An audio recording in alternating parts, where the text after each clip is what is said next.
in order to have a respectable understanding of the Vietnam War, we have to rewind all the way back to the late 1800s when France was colonizing Southeast Asia.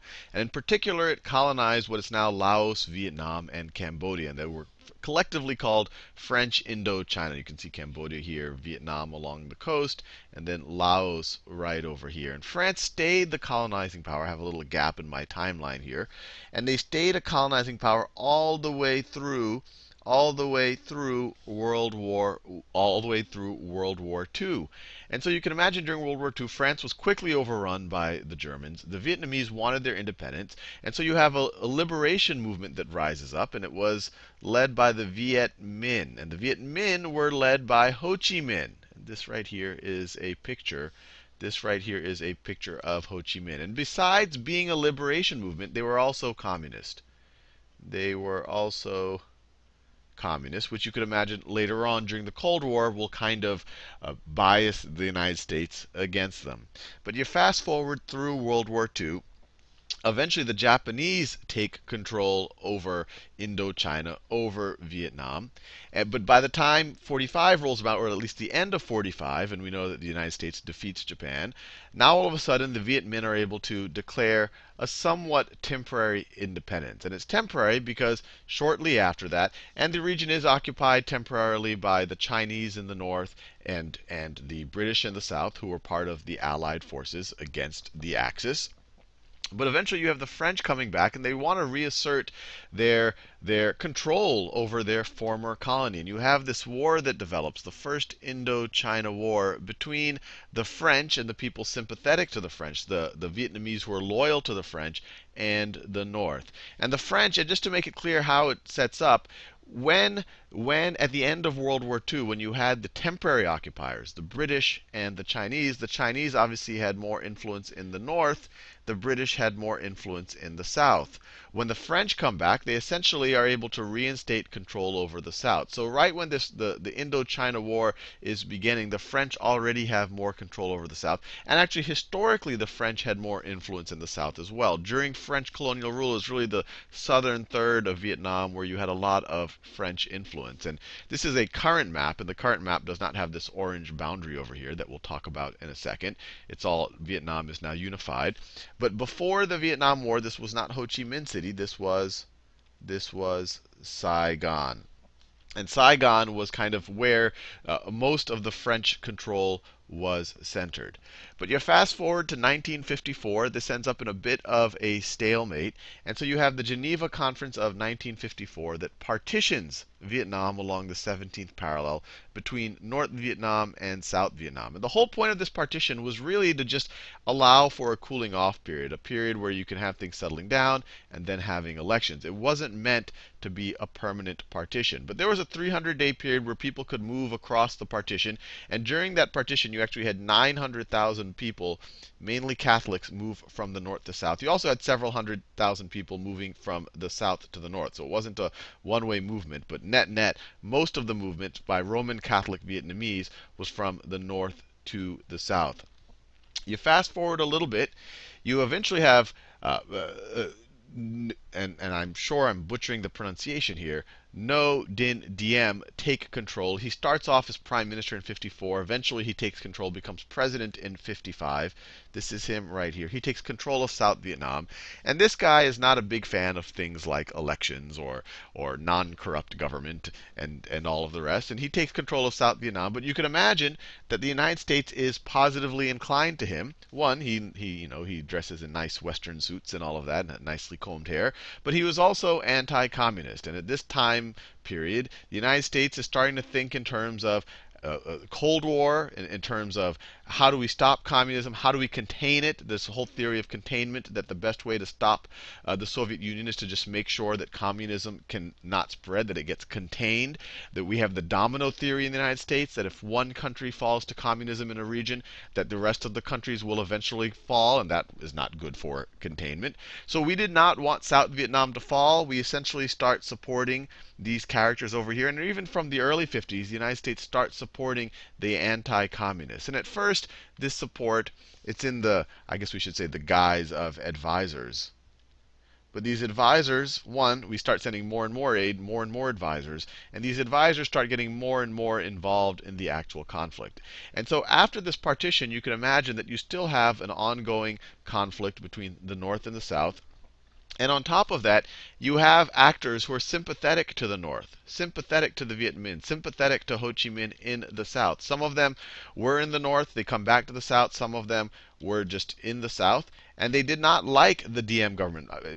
Besides just being sympathetic to Ho Chi Minh, DM was a fairly corrupt, autocratic ruler who wasn't a big fan of democracy. And so these players in the South who started to rise up against President Diem were the Viet Cong. The Viet Cong. And so this is really sets up what the Vietnam War is all about. You have the communist Ho Chi Minh controlled North that was fighting a conventional war against the South. You have this partition on the 17th parallel, and on top of that, you have an unconventional fighting force. I guess you could call them guerrillas in the south of Vietnam called the Viet Cong. So it was kind of a double. There are two things that the South had to fight against: the North officially, and also this insurrection that was occurring within the South. And so the whole time, the United States did not want this insurrection to succeed. They did not want all of Vietnam to become communist. We keep sending more and more advisors. It actually started even before Kennedy, but in Kennedy, he starts sending, he escalates the number of advisors that get sent. It's still not, at this point, it's still not a formal war. We haven't officially declared war. We don't have officially soldiers in battle. You fast forward to 1963. Besides all of the great characteristics of DM that I already mentioned, he also was into persecuting Buddhists. So to make matters worse, so not only was he corrupt, not only did he not like elections, but he liked persecuting his own people. And by 1963, this kind of got out of hand.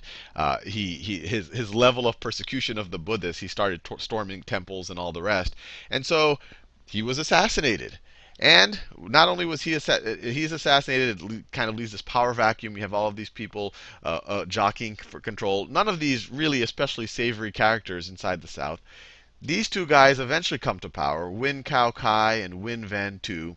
Wait a few years, Win Van Tu is able to get this guy out of the picture, and then by 1967, I don't have it over here, 1967, you have Tu has now taken control.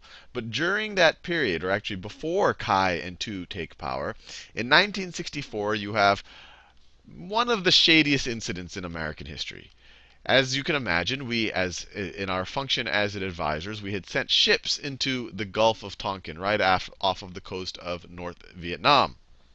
And so the original story goes, and this is a very suspect original story. In 1964, the U.S. Maddox, and this is the original story, claimed that it was attacked, or it was claimed that the U.S. Maddox was attacked by North Vietnamese patrol boats, and that there was there was a little bit of a skirmish, there was an exchange of fire. And it was also claimed that a few days later, another boat in the Gulf of Tonkin, another U.S. vessel, was attacked by a North Vietnamese boat. That was the original story. This angered Congress. This angered the American people. How dare they attack ships that are sitting off of the coast, warships that are sitting off the coast? And so this kind of gave the emotional fuel to pass the Gulf of Tonkin resolution. So these incidents, or these purported incidents, this kind of attack on the USS Maddox and this other thing that might have happened, these were called the Gulf of Tonkin incidents. This angered Congress, angered the American people, so we passed the Gulf of Tonkin resolution. And what's relevant about it is that it gave LBJ here, it gave him the authority to officially engage in a war in Vietnam, to officially escalate it to an actual war that the U.S. was involved in. And this whole time I've been saying it's shady because it's now been shown that, one, the Gulf of Tonkin, well, it's not clear that really anything happened. There might have been some firing from the USS Maddox. They might have actually engaged the North Vietnamese patrol boats. The other possibility that might have happened is that they that nothing happened. So, but either way, any way you look at it, it's now been fairly established that it was not a real incident. It was not really North Vietnam attacking the United States, but it was relevant because it really escalated the war. So now you have Johnson. And did I say North Korea originally? I apologize for that. We're talking about North Vietnam. I don't remember what my brain actually said. Of course, North Vietnam. But it gave Johnson the power to escalate the war. And so his administration is really the heart of the Vietnam War. When the war was really escalated, we eventually get to 500,000 U.S. troops. But the whole time this is happening, you can imagine that Johnson and the military leaders and the American military leaders in Vietnam are telling the American people, "Oh, we're fighting communism. We're about to win. This is a noble war." And you fast forward, and especially the part about to win, you fast forward to 1968, and all of a sudden you have the Viet Cong, who the American leaders have told the American people in the Congress that they're about to be defeated. And then in 1968, the Viet Cong orchestrate the Tet Offensive, which is this massive coordinated attack on a bunch of targets throughout South Vietnam. And so even though it wasn't completely successful militarily, the intent of the Tet Offensive was to kind of completely turn the tides in the war.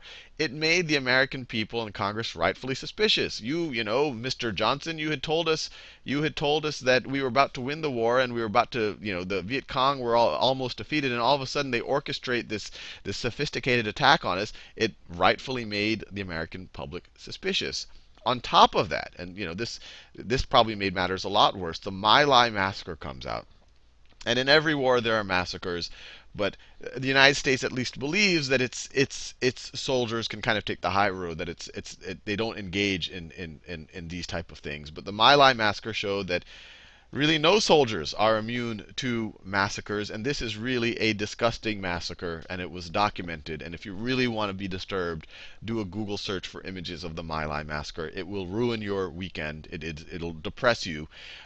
It's U.S. soldiers killing a village of innocent women and children. There's pictures of dead babies. It's horrible. And on top of, to make matters worse, or even add insult to injury, the soldiers who committed it, there was actually a few who tried to defend the villagers, and they were when they came back, they were treated almost like traitors. But the soldiers who actually did the attack, only one of them got jail time, and it was only a couple of years of jail time. And this is for massacring a village of women and children. So already you had the Tet Offensive, makes the American public suspicious of whether we can even win this war. And then you have the My Lai massacre, which just disgusts the public and makes people realize that we're involved in a war that not even clear who are the good guys anymore, not even clear what the real goals are. Make matters worse, you fast forward to 1971, the Pentagon Papers get leaked to the New York Times, and these pretty much articulate, it's a classified document that articulates that the leadership, the military and non-military leadership of the Vietnam War was to some degree lying to Congress and the American people. It was lying about how the war was going. It was lying about what activities it was doing. It did not tell the American people in Congress that it was actually engaged in war in Laos and Cambodia. And a lot of the reason why we were engaged in Laos and Cambodia is because that's where the supply routes were between the North and the South. They ran through Laos and Cambodia. And the most famous of them, and you might have heard of it, is the Ho Chi Minh Trail. And it wasn't just one trail, it was actually a network of trails. And so a lot of the activity that was going on in Laos and Cambodia was kind of carpet bombing of what the U.S. thought were some of these supply routes. And we never really got a good, well, that's a whole other debate. But it wasn't just one trail that was easily bombed. It was all of these little footpaths and all of these other things where arms were able to be transported from the north to the south. But the Pentagon Papers rightfully made the American people even more suspicious. And then now we're entering into Nixon's administration, and he was still doing the carpet bombing, still atrocities going on. But his whole goal was to kind of wind down the war, bring the troops out on a timetable without kind of an official defeat. So you fast forward to 1973, you have the Paris Peace Accords, where officially there is peace between the the North, the South, the North, and the Americans. You can imagine it from the North's point of view. They're like, sure, we'll sign some peace accords. It'll just make the Americans go away. Once the Americans go away, they won't be able to come back, since this was such a hugely unpopular war. It was such a waste for America on so many dimensions, especially America's prestige as a global actor.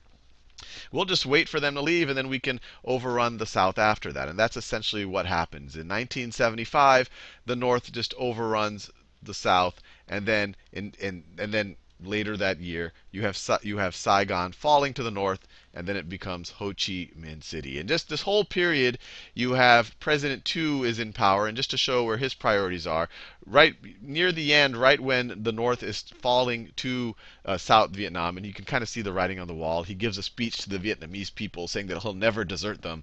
But then when he really makes it, when it becomes pretty clear that Saigon is going to fall to the North Vietnamese, he gets on a big U.S. transport plane with literally 15 tons of luggage. 15 tons of luggage. I'll let you think about how much luggage that is, and $15 million. $15 million worth of gold. And this is $15 million worth of gold in 1975. So you can imagine how much he really cared about the Vietnamese people. And he eventually ends up settling in Massachusetts, and he died there in about 10 years ago. So you can imagine this was an ugly incident for the world, an ugly, super ugly incident for the Vietnamese people, a super ugly chapter in American history. It was the first war that, one, America lost, but more, it hurts prestige. It hurts America's ability to influence what was going on in other parts of the world. You had the containment theory that we had to stop communism from spreading, and the domino theory that if one country would fall to communism, then the other one would. That didn't happen. The South did fall, but we didn't have the rest of Southeast Asia falling to communism. So it kind of disproved the domino theory, especially because after the Vietnam War, the United States would not be able to enter another war like it for some time, because the American people wouldn't let it happen. So to some degree, it would have been easier for communism to spread, because people would have known that the U.S. couldn't engage it. But despite that, the domino theory didn't happen. But it was just all around ugly. I mean, besides the massacres and the raping and the pillaging of innocents that happened really on all sides of this, you have 1 to 3 million Vietnamese, and no one will really know the actual count, but that's a huge number. 1 to 3 million Vietnamese were killed. You have 58,000 American troops being killed. American troops. And you have hundreds of thousands of Cambodians and Laotians who were never really formally involved in the war. They were killed, especially due to a lot of this carpet bombing campaign. So these are I mean, just atrocious numbers, and really one of the worst and ugliest chapters in U.S. history.